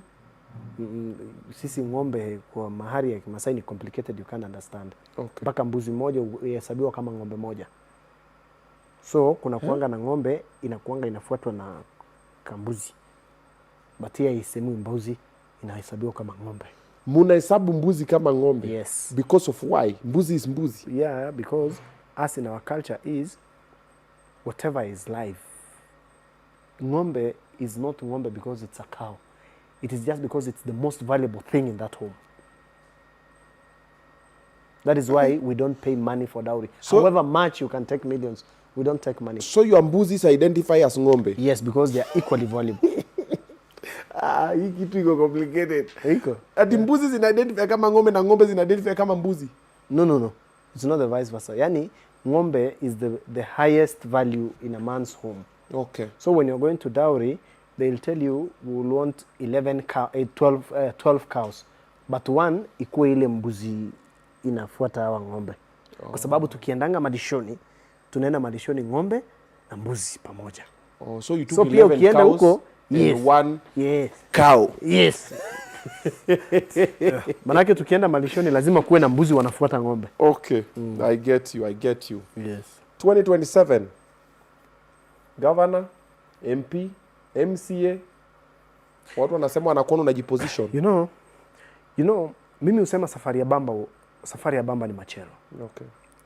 Watu wengi wamenizungumzia wanasema sasa wewe Letoo, hii kitu unafanya ulentimama sasa tangaza. But nawaambia kwanza mimi ni chairman wa kila mtu, kila mwanaume, including governor wangu, including rais, including nani. So mimi kwanza niko level ya juu zaidi. Kuliko tena tuanze kusema niende kusimama kiti ya MCA sijui nini. But sisi wote tunajua kwamba Mungu hupeana viongozi. Na kwamba popote ambapo Mungu amekuweka pia wewe usilale hapo. Fanya kile uwezacho, ufanye nini? Usaidie watu hapo. Mimi pia in my own capacity nikiwa tu hapo kwa citizen, najua nikiweko hapo pia niko na capacity kidogo ya kuweza kulipia mtoto school fees kidogo, tuition fee, ya kwenda kwa mchango ya kusaidia mgonjwa. So all those ones we are doing. Okay. But we are saying there is always generations and generations of leadership. So when this generation passes, definitely the next generation will be us. Because even in our Maasai leadership cadre, ni kwamba our age group sasa ndio inasongea sasa tunaenda juu, because we are very organized. Saizi wale wenye wako uongozini ni like now my governor. My governor sasa ni rika ya baba aliyenizaa. Which means wale ambao wako uongozini ni mababa zetu. Si mababa wa guka wetu. Which means sasa within a short time sasa vijana wao sasa sisi ndio tutaingia wapi? Uongozi. Mimi sitataka eti ikifika sasa wakati ni wetu nianze kuanza kujiandaa, hapana. Mimi najiandaa polepole. Na ikifika kesho niambiwe na jamii yetu ya Wamasai waseme sasa Letoo viongozi wote wameingia forest. Uko wapi tafadhali? Isiwe tena wanaenda kunitafuta, niko tu hapo, niko kwa meza hapo na naonekana tu. Okay. And also men and also every youth should know that from now onwards, if you are not on the table, break that table. You must be on the table and not on the menu. Hiyo ndio wasia wangu na wapatia vijana. Be on the table, not on the menu. And if you are not on the table, break that table. If you can't beat them, arrange to have them beaten. Yeah, you have to join them. Join them where? Arrange to have them beaten. Yes. Yeah. Provided you come out on top. Yes. Arrange to have them beaten. Okay. Sawa chairman. Asante. Sisi tunashukuru. Stephen Letoo. So on Friday, yeah? Yes. Friday will be more colorful. That is tuangalie matarehe hapa. On Friday will be 19th. That's 19th. On Saturday will be the D-Day. Yes. But now on Friday is when now I am going to pay the little mahari that was remaining. Unapeleka kale ka ng'ombe. Yeah, so I'm remaining with about 3. Ile sasa ya tu ya kwenda sasa ya kusema unajua. Yeah? Okay. So that day pia sasa ndio tunaenda kutoa msichana huko kichakani. Okay. Kwa Transmara sasa kumulete Olentimama Stadium. Kwao ni Transmara. A hang around. Because you know, as a man, when you are having something like this, you must have the subject around. Yeah, so that you are just guarding within a particular circumference. Weka security yes, you ring fence. Right, you ring fence. Otherwise unaweza amuka aseme hata tuliamuka hatumuoni. Lakini tulisikia commotion jioni tukafikiria na kuna kijana tulikuwa tunachuku pia. Anapitanga hapa. Wote wawili hawako na ndugu yao kijana iko. Hiyo hatutaki. Okay, unapanga mapema. So tutakuwa na ndege 3. Choppers 3 on Friday. Ya kwenda Kilgoris, Mbwembo kidogo, turudi Transmara. Na turudi Narok. So we are using 3 helicopters. Nasumbua baba. And then now Saturday tutakuwa tu, we will be flying low because tutakuwa within. So kama ni kuingia we are kama labda parachute tuingie na parachute ama limousines, but we will be flying low. Okay. Yeah. Except our guests. Okay. Guests wafanye venye watataka. Let them come the way they want. Mtu hapa anauliza Ruto hajawachapa tax kwa hii wedding. Yeah? Does he know? Every item is taxed, including madawa ambayo mbuzi wetu wanatumia. Yeah. Everything in the wedding is taxed. Sema hapa, will Citizen TV air the event? First, I think it will be live on Obinna Show, if I'm not wrong. Yeah. Number 2, we are putting up an elaborate live stream, because we know even as 60,000 attend, we know 1 million plus will not attend, and they will really be searching on Twitter. So we are going to set up a very elaborate, very strong live stream, so that anywhere you'll be online, you'll be having a complete live stream on your screens, on your tablets, so it will be very easy. Okay. Yes. Hii wedding lazima nifike, nikule nyama, ni perform nikipewa chance. That's Stefano Internationale, pitia huko. Letoo wetu yawa anyway, tushashona nguo. Watu wanasema nakuja. Wanauliza kama umeshamjengea nyumba. Wanauliza hapo umemjengea nyumba? Yeah. White House. White House ndani. Yeye na accommodate kila mtu. Letoo is a great journalist. Is he hinting on joining CNN or BBC? Hiyo si swali yangu mimi. Mimi nimesoma tu imeandikwa hapa. I'll be watching from Germany, say to Letoo. Funny enough, I enjoy telling local stories and international stories. Other than ile ya Israel ambayo nilienda, I enjoyed telling local stories. Okay. Okay. But sasa we ni Masai, unataka kuenjoy nini? You know, Masais, they don't like maintain. There's this theory that Masais were assuming nyasi zote ni zao Kenya. Is it true? That's why we can even take nini. And you know, there is no judge in any court of law that will prosecute us. Hata tukitaka kupeleka ng'ombe airport kule nyasi nini, JKIA. You fangs walieka by the muliekewa. Yeah, it is friends yenyewe JKIA. Si ya mandege. Mandege ina landingi kwa runway. Lakini round ya ndege ya JKIA ni sisi wa Masai tulilekewa. Nyinyi muliharibu. Tulipeleka ng'ombe kwa runway. Ndege zinaenda kujaribu kulani, napata objects. Nasema abort mission, pull up now, rough terrain, kumbe ni mang'ombe. Rough terrain. What inspired you to pursue career in the media? I used to watch akina Kanzedena, Badi Muksin. My father was a chief. Wow. My father was a chief. Yeah. The only one who had a black and white Great Wall TV in the village. So everybody was coming to watch these two people. Badi Muksin, Edward Kadilo, you know, all those guys who used to be there then in the black wall. So you see, so I was wondering, how do everybody coming to see Nini? I was now very young. So I developed a very serious interest in having this person reading, and he's not reading anything. He's talking to you and he's reading very fluently. I developed love. So that even when I went to Kabianga High School, I formed journalism club that I use now to read news every Monday and Friday. When there is no news on Monday and Friday, the principal does not give speech because it was entertaining and fantastic. And I knew I never wasted my time doing physics, chemistry, biology. I was just attending and in fact, when my physics teacher was teaching, I used to be in my utangano nini na dondo. Because I knew I only needed 2 languages. Yeah. And MQ, I scored A's in the two subjects. And the other ones, C- and below. Number D. The worst was D-, chemistry. Ulipata D- kwa chemistry? Yeah. Jesus. Yeah. But look where I am. Because I concentrated in the 2 languages. That is why I tell the youths, when you see your passion, follow it without any distraction. Yeah. Chemistry never distracted me.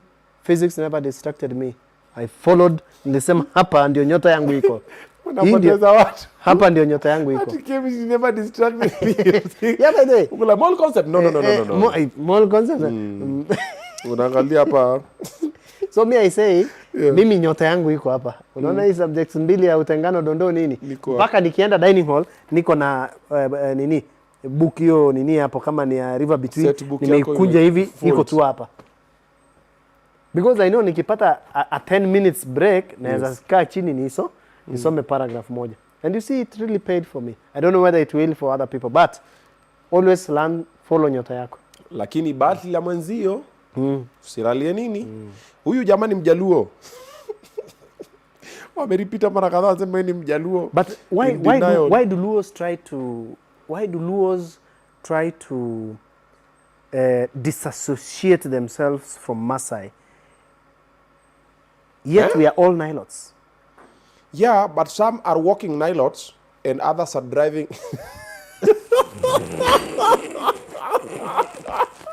You know the difference? A Nilot is a Nilot. Wengine are swimmers, wengine wako dry land.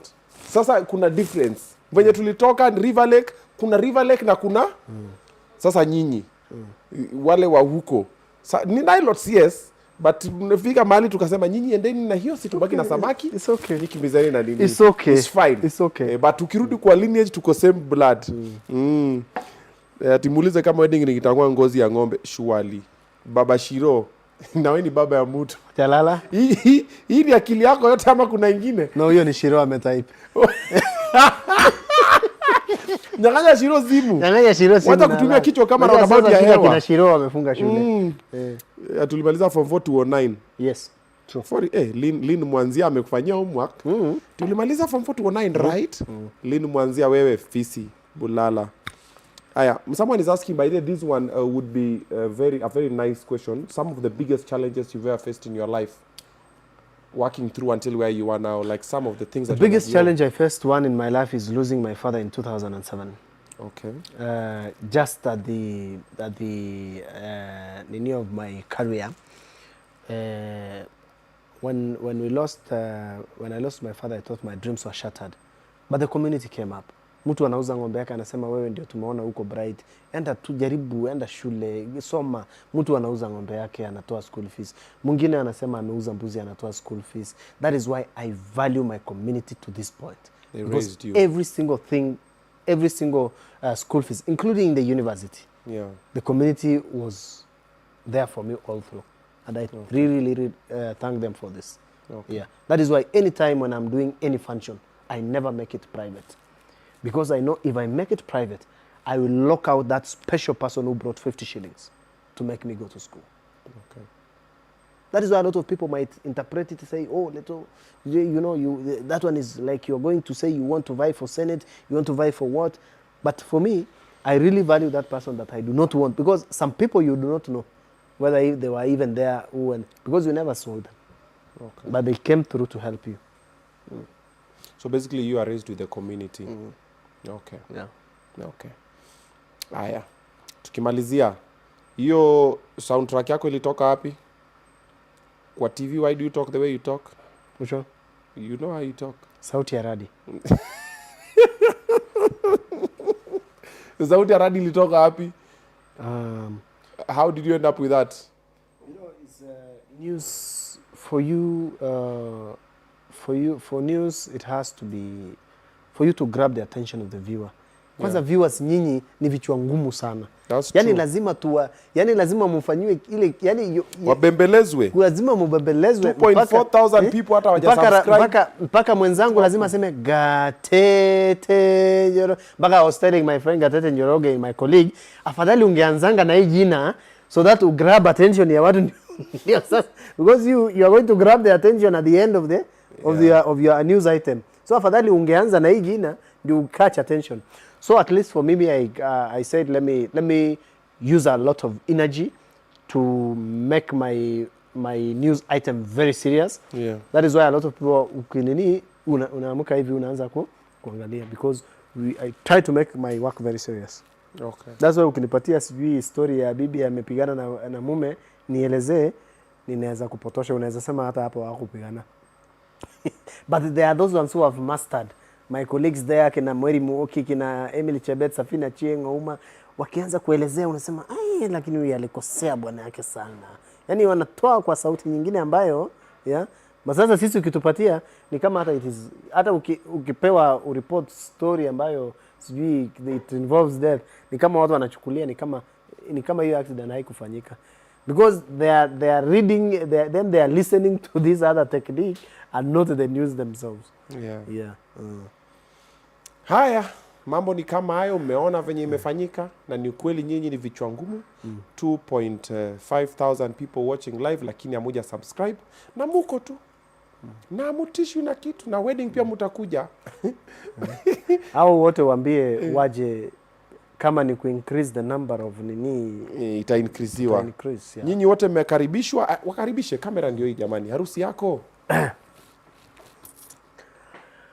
Kajota kaito manintai eltongana pokin lo grado lena Obinna Show egwoto pokin olenti mama stadium amu kore nye kitejo olenti mama stadium na dangara kola kuyapa olenti mama na ina stadium openye nikitejo na egwoto no masai pokin aitoro kejuado newo lemberingo newo chamus pokin newo mpaka rendile le marsabit egwoto pokin olenti mama stadium amu olengoni dinchi di elobo lo ipotondai ewotu matangaro sirubo na kore pe kingaro sirubo na tenkara ke kira dien opo enkajema niki jo kore pe sia ingi shopo enchopo dino longere Masai penta kore kidol tar Masai na kira dien to kinabo kore ntoki pokin na neki nyadine na toki pokin ni anolong ne akukajo na no karibuni kore nyer Masai pokin ewonu kore kwansia Jumatano ninde ruaji kore Alhamisi kore Jumane fa na itir Masai pogin narok katoliko po long tungana lo graita shikin kote deni tangare narok peita do yoni nyebe yo rupian na la kizo ngaji na rangi petu mir Masai lang lo bonu angar lo siramu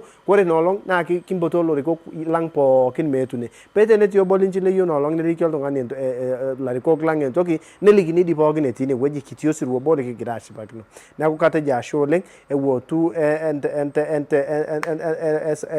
jing olenti mama stadium na toki sia jokin ta kiti no long life odeng to Obinna Show na kore tiniata simulo sai na I subscribe te atwa Obinna Show pe kore no long kiti olenti mama stadium na ke live pop-ups live pop-ups na nayo Obinna Show ashole karibuni nkajama nyinyi sio wetu nyinyi sio now I understand kuna plain nilots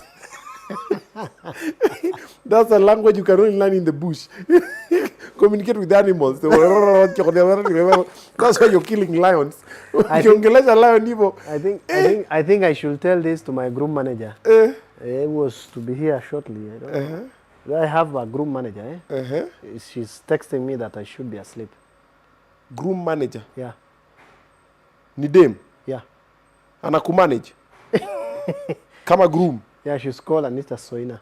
Anita Soina. That's my person. She's calling me up. And kumelala. Yeah, and what are you doing now? Anita, please, please. Panda miti pole pole. Fanya green initiative pole pole. Ndia groom manager wangu apande miti size. Oh. Na menijenga na cloth line yao ya Savannah cloth. Looks very nice. Looks very nice. Then you see wamefanya Masai. Sasa Masai sasa hao ni Wamasai wa Nairobi. Kwa sababu Wamasai huko village sasa wao wanataka hii full. Wanataka shuka full. Shuka full. Ukimpelekea yeye anakuambia wapi ile nyingine yenye ulikata sasa hii mimi unipatie hii. Wacha ya white turkey. Wacha hii nyingine wapi yenye ulikatia hii wapi. Okay. So Anita, thank you very much the Savannah Club line. Anita Soina. That's my person. She's endlessly disturbing me. Yeah. Groom manager, I should be asleep. So amewambia na Kimasai sa mimi napatia subtitles. Hero. Kila mtu kutoka mtu kubwa mtu mdogo. Iko wa mama, iko msichana, iko mvulana, iko mbaba. Nyinyi yote imekaribishwa Olenti Mama Stadium. Iko chakula. Imejaa mingi. Iko ng'ombe 10. Hamakufa.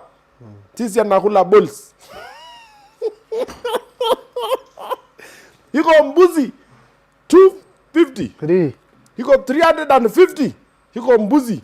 Hiyo iko balls 700. Anakuja anakula. Iko damu sisi anakunywa. Anaingia anakunywa damu, anakunywa maziwa. Na unaweza chase damu na maji. Anaweza kuchase damu na maji.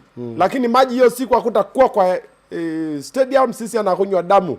Kama hapana penda damu, anakunywa maziwa. Imewekwa maka ile vitu ya black. Iko sawa? Iko mzuri. Sasa wewe kama anajipenda subscribe. Anavinya, ana subscribe alafu sisi anafanya live. Asante. And very last one. Okay. The wedding panel we are doing African, which means the groom and his team would be pure Nigerian. The brides would be pure Rwandese Mushanana. Ngoja. Siwe ni Masai? Yes. The Maasai is an African culture, and we are trying to blend Maasai out of the Maasai kingdom. That's why we want to blend Maasai to the outside cultures. That's why we say the grooms and the groom whatever will be in full Nigerian. Ogao. Yeah. And then the ladies will be in full Mushanana of Rwanda and a touch of Maasai. Okay. That is for the panel. We are talking about the panel. Panel of 100. 150. 100 for the Mushanana and Nigerian, and then another 50 for the Maasai. Haki mimi unaniongeza pesa. Mimi briefly nipatia tukiongea before when you are booking me, you didn't tell me all these things. Me, I knew it's just a normal wedding. So the more I'm talking to you, nasikia tu, oh, mara tuko stadium, oh, mara, sijui how many, oh, mara 50 million, oh. Hata keki ni nini, ile kitu lisema yenye the cheapest, hata pesa yako bigi huko. Wewe Obinna, malipo yako, na tuelewane kwa hisho. Malipo yako na kupatia ng'ombe yenye iko na mimba. Nipeleke wapi ng'ombe iko na mimba? Na hiyo mimba si ya mwezi mmoja ama mwezi mbili, miezi 6. Sasa unaenda tu kuchunga miezi 3 tu na inakuzalia ndama. Sasa tu wewe uko na ng'ombe, uko na ndama na uko na maziwa. Ni nani alikwambia nataka ng'ombe? But sasa hii ni function ya Wamasai. Kwani unafikiria Wamasai ni pesa tunalipana? So nitaendesha ng'ombe mpaka Narok? No, utaendesha gari. Alafu kwani utakunywa chai ya gari? Hiyo ng'ombe itakunywa damu ya ng'ombe? Obinna, tuelewane, ng'ombe mimba ya 6 months, 3 months imezaa, wewe mambo ya kununua sijui maziwa sijui wapi quickmart wapi, weka X. Sasa wewe jipange mahali hiyo ng'ombe itakula, na ng'ombe yangu ikipata shida wiki 2 inarudishwa return to sender. Iko na warranty. Heri tuende kotini siku kulipa pesa ya kazi. Ng'ombe ianze kupatia mandizi migomba. Mimi sitaki ng'ombe, maziwa nanunua tu okay. I'm okay buying milk. It does not mean I have to take the cow. Sasa hiyo ndio payment yetu. Wewe umeiona hata mahali tunaendanga na pesa? Hapana. Ni ng'ombe. That is how we pay our nini. Sasa ile service providers other than the tents. Kwa sababu tents tunalipa pesa. Other than the tents service providers ng'ombe. Niweke hapo kwa tent. Pesa. But wewe si tent wewe. In fact wewe si hata kama mbuzi mnasema mbuzi ni ng'ombe. Mbuzi tutakupatia mbuzi 10 ya mimba yenye iko na mimba. So wacha tukurahisishie kazi kuwe na ng'ombe moja yenye iko na mimba ng'ombe kubwa. MC Jaffe mnamlipa aje? MC Jaffe si kwao ni hapo Bomet, hiyo ni mbuzi tu inapelekwa hapo. Okay, Jaffe is fine, wacha ajitetee. But Omera bwana, wacha tuondane nyuma tetu. Wacha tumalize kipindi. Mimi naona unanigeuka. Na ulizani lipa deposit. Naona ukinifanyia ile kitu chairman. Hao watu wanaitoka chairman wanakuwa wakora. Na kuona ndafika ground na naambia Unajua kwa Wamasai mtu akikupatia ng'ombe yeye mnaitana entawo. Hutawahi niita tena chairman ama utainiita Letoo. Na mimi sitaki kuita Obinna. Na kuita? Entawo. That is hapo ndio mahali jina ndawo inatokeanga. Ukipewa ng'ombe wa kike. Sasa wewe inamaanisha nikiwa na shida kwangu, wewe ndio unapigia nasema ndawo juu ya ng'ombe. Sasa hiyo ng'ombe ni bond yetu. Unanipea ng'ombe ndio nikusaidie shida zako. Na kuona wewe pambana na ruzi yako. Mimi wacha ningoje ambare nini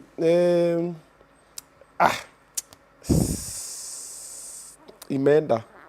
Haki wallahi imeenda. Nimetaja tu ambare alafu ikapotea nga. Na huyo ambare nimewekea hiyo nyama ya damu. Ula hizi kunywa hiyo. Hiyo siku ambare asipake lipstick. Lipstick ni damu. Asipake lipstick ajisumbue kuharibu lipstick yake. Sasa kwanza ulikuwa umeniambia kuna after party. Mimi sita make it for the after party.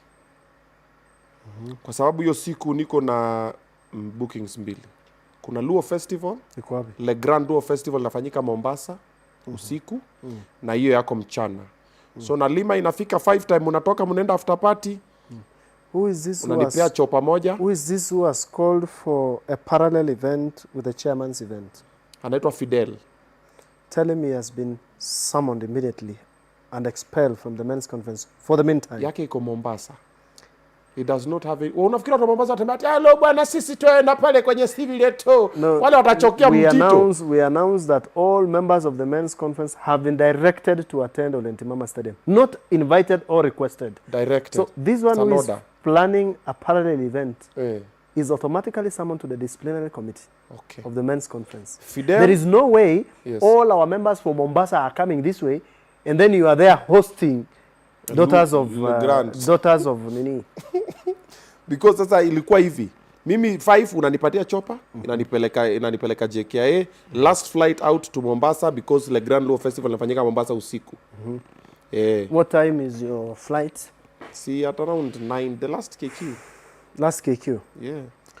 Around 9 or 10. Which means you fly back immediately, yeah? So we talk to any because we had planned we'll stay in Narok for 4 days initially. So you remember? So I'll go do the Grand Luo Festival. When I finish the following morning, back to the airport, narudi Narok. Mimi time niko off. Hata niniza hiyo Monday tutarecord prior. Tutakuwa na Obinna Show live, but tutakuwa tumesha record.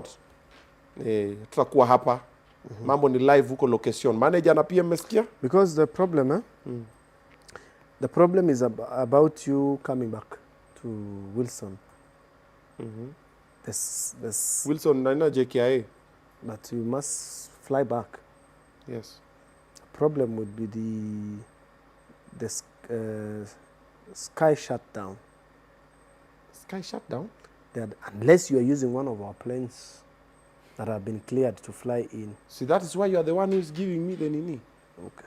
Yes, that's why am I explaining it to you, so that you control. Mr. Kishida, but now chairman, you say this thing out of camera. Now, sure. I will talk out. Wacha tumalize kipindi. Thank you for watching, chairman. Happy. And by the way, you must give my son something. He's been here for all this long. By the amelala jamani. Yeah, imagine. But hapo hiyo mbegu umesaidiwa sana. Hiyo rangi sio yako Letoo. I will not let chairman, hapo umesaidiwa. Hiyo sana kumwa. Hapo umesaidiwa. Ameingia tu nilikuwa nakwambia umekuja na mtoto wenyewe kufanya nini hapa? Ushakata? Ushakata kipindi. Hii ni ile inaitwa behind the scenes bwana. Sasa wewe unaweka yote. Hii ni behind the scenes. Let's end the show. Thank you for watching. So we were supposed to have Reverend Lucy Natasha, but clearly it's too late. So we have pushed her part to next Monday. Yeah, you can't share with the chairman. Yeah, chairman achakuja chair lady. When I come, I must open and close. Yes, yeah, of course. And then also, I'd also like to still apologize to Mwalimu Rachel. She came, she kept her time, but Salasi alichelewa. Salasi was supposed to be out by 7. Salasi aliingia tu 5 minutes before Mwalimu Rachel. Salasi akakaa hapa na Mwalimu Rachel akaingia. Salasi akaambia mimi sisongi. So Mwalimu Rachel, I apologize for that. So we've also rescheduled to next Monday. Next Monday tutaipiga mchana. Ndio sasa tukuache ufike nyumbani mapema. And also the Oracle, Reverend Lucy Natasha, pia chairman alikuwa amekuja. Sasa ikabidi pia to shift kidogo. Sasa next Monday, Reverend Lucy Natasha, Mwalimu Rachel, Kimani alikula fare yetu, si ndio? Kimani Mbugwa tulimtumia fare, amekula. Let's hope next Monday ata show up. Thank you so much for the love and the support, guys. 300,000 subscribers is no joke. We really, really appreciate. On Wednesday, we are meeting on the weekly show KE, the brand new YouTube page where we're doing a show with Demo Facebook. Check it out. And every day we are meeting on the Obinaz, the page for my kids. You get to see the parenting. Tuna experiment, tunajaribu, najifunza, mnanifunza, tunafunzana pale. For the present dads, that is your channel. For the single mothers, angalieni hapo muone pia si baba wote ni wabaya ukiwacha na watoto wenyu. All right?